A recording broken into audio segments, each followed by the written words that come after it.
That's how I went into this camp with that attitude, and I plan on going to the season with that attitude. So I'm not really sure how they plan on using me, but I know like whatever it is, whatever impact I can make, if they call my number, I'm gonna give everything I got. Yeah, well, I think I asked you this before, but running out of Nevada's offense and now running out of Iowa's offense, what are the differences? You get the ball a lot quicker.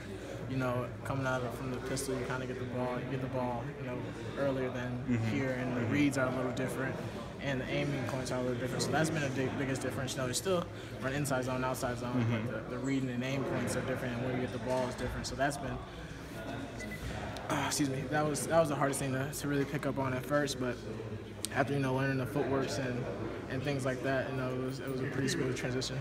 Did aiming points, you said, is that just a difference between a pistol and a pro style? Or do you think? I believe so. I believe just our aim point was a little different because we were getting the ball a little quicker, at Nevada. But yeah, so now we're getting the ball a lot deeper, and we're getting the ball going downhill fully, coming from under center. So that's been.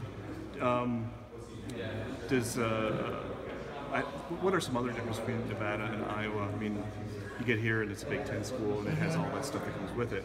I'm thinking more, I don't want you to diss your offensive line at Nevada because those guys worked hard for you. But you get here and you see these guys. What goes through your mind? They're gritty and they really get after it. They really work. They all work together really well as a unit. And you can tell that that all of those guys are coached up because you can't really tell the difference between the ones or the twos because they all can get after on each play. So that's been the biggest thing that I've seen. But I can't diss my guys. No, I know. But everybody has an offensive line and it works for them. Exactly. These guys though, they seem like a different breed. I mean, when you say gritty, can you kind of describe how that brings everybody up in practice when they see the offensive line, 350-pound guys doing all that stuff? Yeah, I remember Coach Brian was talking about where are you making your cut at? If you're making your cut at the line of scrimmage, it's going to be a good play, and that just shows you that the offensive line is moving the line of scrimmage. So that's that push off the ball where you don't have to make a cut till you get into the line of scrimmage is going to be a great play. So those guys have the ability to do things like that, and that's wild. And so they're just kudos to Coach Doyle for getting them right, and to Coach Ballstack for getting them coached up. So most Iowa fans start quarterback over there, but they've never really seen him play. They saw him come in for one series and throw one pass. What are Iowa fans going to see about Nate Stanley when they see Nate Stanley? A poised, mature quarterback who's ready to play and ready to show Iowa City that he can be their starting quarterback and that he can lead this team to victories. Saturday is going to be the first time you're running out of the tunnel wearing black and gold. Explain to me what you're thinking that's going to feel like. Like I said, I'm going to be living the dream.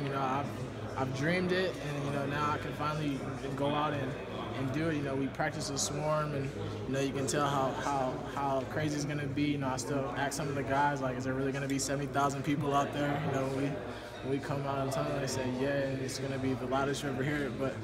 I never played in a game where 70,000 people are cheering for my team. So that's gonna be wild, and I'm excited to see that. And I can't wait to see the fan base and soak it all in. But at the end of the day, it's still a football game. It's still the field's still 100 yards. You still got to go play. What's practicing the swarm like? How do you guys do that? At practice, we just practiced. We were out in Kinnick. And we had the guys show us Coach Brian told us what it meant, how it brings us to players who've been here, players who will be here, and it just connects everybody. And that not a lot of teams do that, and we're one of the only teams in the country to do that. So it just brings us together, and it's intimidating, obviously. Do you have a sense of what the running back rotation or usage will be on